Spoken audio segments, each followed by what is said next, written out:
Hi welcome to ஸ்பாரி kitchen. இன்றைக்கி வீடியோவில் ஒரு சூப்பரான ஸ்நாக்ஸ் ரெசிபி தான் பார்க்க போகிறோம். ஈவினிங் டைமில் 10 நிமிஷத்தில் செய்கிற மாதிரி உருளைக்கிழங்கு வச்சு ஒரு கட்லட் ரெசிபி.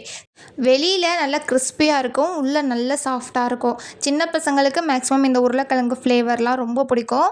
அப்படி இருக்கும்போது அதே உருளைக்கிழங்கை வச்சு இந்த கட்லட் ரெசிபியை செஞ்சு கொடுத்து பாருங்கள், ரொம்ப விருப்பப்பட்டு சாப்பிடுவாங்க. செய்கிறது ரொம்ப ஈஸி. வாங்க இதை எப்படி பண்ணுறதுன்னு பார்க்கலாம்.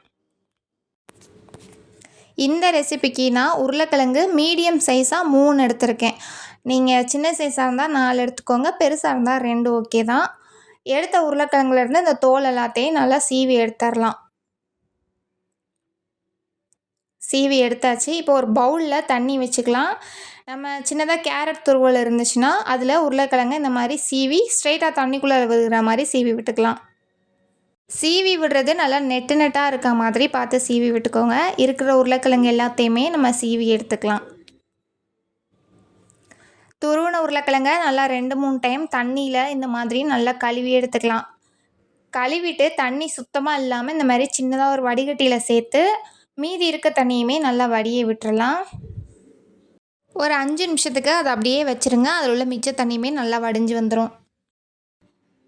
அவ்வளோதான். இப்போ ஒரு பவுலில் நம்ம துருவின உருளைக்கிழங்க சேர்த்துடலாம். உருளைக்கிழங்குல அதிகமாக தண்ணி இல்லாமல் பார்த்துக்கோங்க. ரொம்ப தண்ணியாக இருந்துச்சுன்னா நம்ம தட்டும்போது தட்ட வராது. இப்போ அது கூட ஒரு டீஸ்பூன் போல் உப்பு, 1/4 டீஸ்பூன் சில்லி ஃப்ளேக்ஸ் இருந்தால் அதை சேர்த்துக்கலாம். காரத்துக்கு ஏற்ற மாதிரி மிளகாய்த்தூள் நான் 1 ஸ்பூன் சேர்த்துருக்கேன். இது கூட 1/2 கப்பு கோதுமை மாவு சேர்த்துருக்கேன். சேர்த்துட்டு தண்ணியெலாம் எதுவுமே விட வேணாம். அந்த கிழங்குல மிச்ச தண்ணி கரெக்டாக இருக்கும். நம்ம தண்ணி எதுவுமே விடாமல் நல்லா இந்த மாவு உருளைக்கிழங்கு எல்லாமே நல்லா மிக்ஸ் ஆகிற அளவுக்கு பிசைஞ்சு எடுத்துக்கலாம்.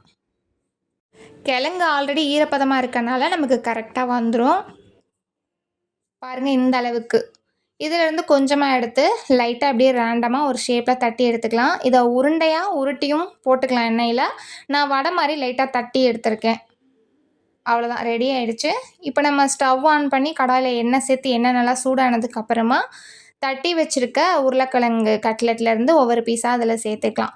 ஸ்டவ்வை மீடியம் ஃப்ளேமில் வச்சுருங்க. ஹை ஃப்ளேமில் வச்சிங்கன்னா டக்குன்னு கலர் சேஞ்ச் ஆகிரும், உள்ளே வேகாமல் இருக்கும். மீடியம் ஃப்ளேமில் வச்சு கலர் நல்லா சேஞ்ச் ஆகிற அளவுக்கு இதை ஃப்ரை பண்ணி எடுத்துக்கலாம். அவ்வளோதான். இந்த அளவுக்கு கலர் சேஞ்ச் ஆனோன்னே நம்ம எண்ணெயிலேருந்து வெளியில் எடுத்துடலாம்.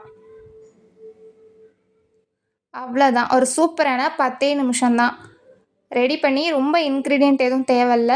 நமக்கு மெயினாக கோதுமை மாவு, சில்லி பவுடர், உப்பு, உருளைக்கிழங்கு இருந்தாவே போதும். ஒரு ஈவினிங் டைமில் நல்லா கிறிஸ்பியாக சூடாக மொறுமொறுன்னு ஒரு ஸ்நாக்ஸு. சின்ன பசங்களுக்கு இது ரொம்ப பிடிக்கும். இது கெச்சப் கூடலாம் தொட்டு சாப்பிட்டோன்னா டேஸ்ட்டு சூப்பராக இருக்கும். இந்த ரெசிபி பிடிச்சிருந்துச்சுன்னா நம்ம வீடியோவுக்கு லைக் பண்ணிடுங்க.